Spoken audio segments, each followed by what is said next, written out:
Welcome back to the Aurora Restoration Project. Today, I've got a heck of a video for you. I have a friend who actually purchased another cruise ship, something about 5 to 6 times the size of the Aurora. So I'm going to be traveling over to Lisbon, Portugal to actually help work on this vessel and assess what needs to be done as that ship actually moves forward in its restoration. It's going to be an amazing adventure. I just want to show you a glimpse of it. I'll tell you more of the story as time progresses and as that ship actually moves forward. But wait until later in this video and I'm going to announce the winner of EcoFlow's River Portable Power Station. You don't want to miss it because it could be you. So let's go ahead and jump into this video. This video is sponsored by EcoFlow.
So this is it. I'm at the Sacramento Airport and I'm heading over to Lisbon, Portugal.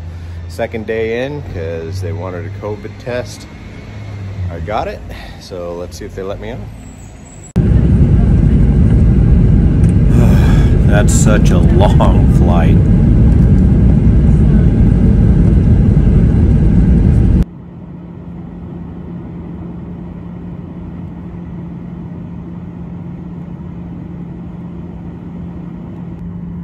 If I look close, I can see the Funchal in dry dock near the center of the screen.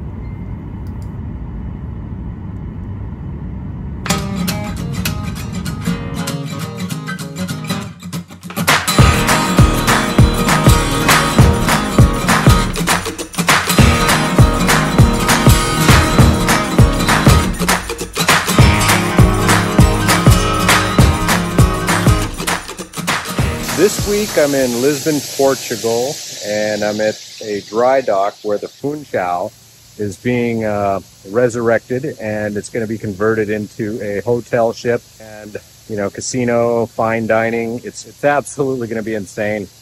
One of my good friends is actually the one who took on this massive project, and he's absolutely saving a piece of history. And hopefully he, you know, keeps his interest up on a multiple of ships in the near future.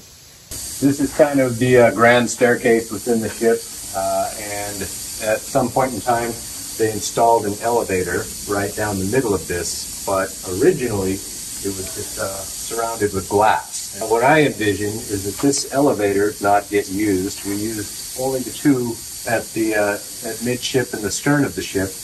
And right here we have just a big chandelier that goes up and down with glass railings. When I arrived at the dry dock here in Portugal, it was amazing to see so many people working on this ship. As I wandered the passageways aboard the Funchal, it was an amazing experience. It was almost spiritual. Similarities to the Aurora restoration project were very similar. This was crazy. It felt like I hadn't even left home. If the walls could talk aboard this ship, what would they say? This ship had only been laid up for several years. Before that, she was ready to cruise. She was a beautiful vessel in her prime. I spent hours upon hours wandering around the passageways on this ship, trying to learn more about her. What would it actually take to restore a ship of this size? Well, I guess we're gonna find out.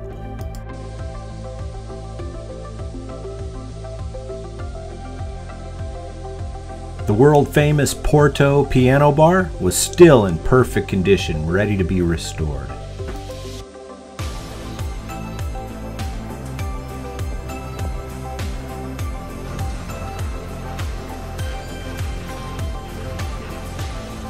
Amazing enough, the hull was in almost perfect condition. So much effort was going into preserving this ship. They had sandblasted the hull down to the waterline.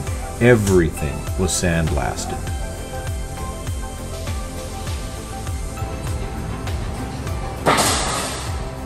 This is the Naval Rocha shipyard, and it's located in Lisbon, Portugal, and it's one of the oldest infrastructures associated with the naval industry.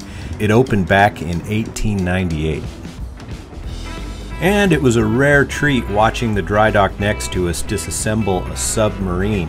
And this thing was a World War II submarine. I'm not sure of the name of it, but you just don't see this every day.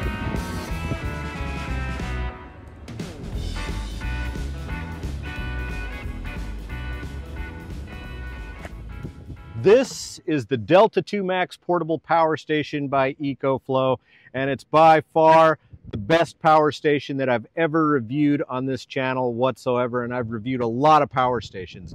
It's an upgrade from the one that I did about a year ago. This one, they put the LFP battery in it, so instead of getting about 700 charges out of this thing, you can actually charge this 3,500 to 5,000 times without degrading the battery. These batteries, they've come a long way in the last few years. This is a 15-year box. It should last you every bit of 15 years. Now, they also did another upgrade. They put two solar inputs on here. So if you have two panels, you can hook those up, or you could hook up a car charger and a panel, and you can get charged from both of those at the same time. So if you're out camping, that's going to get you charged up in a hurry. It's also got 6 power outlets on it, and you can use up to 2,500 watts for quite some time. I use this thing personally in one of the cabins, and I run a 50-inch TV with lights, a fan, and sometimes an air conditioner. And let me tell you, I've done a lot of reviews on portable power stations. The build quality is excellent. It's an A+ overall. These guys did a fantastic job. EcoFlow, they've got my vote. I'm going to be at the CES at the EcoFlow 2024 booth in Las Vegas this year. Definitely drop by, say hi, and tell me that you watch my videos, and I'll give you an Aurora Restoration Project t-shirt. I'm sure that EcoFlow will put you in for a drawing for a portable power station. And by the way, the winner of our EcoFlow River Power Station giveaway is a guy named Eric Alley out of Idaho. Eric, I hope you get a lot of use out of that little portable power station. We'll be giving away more stuff in another video, so stay tuned.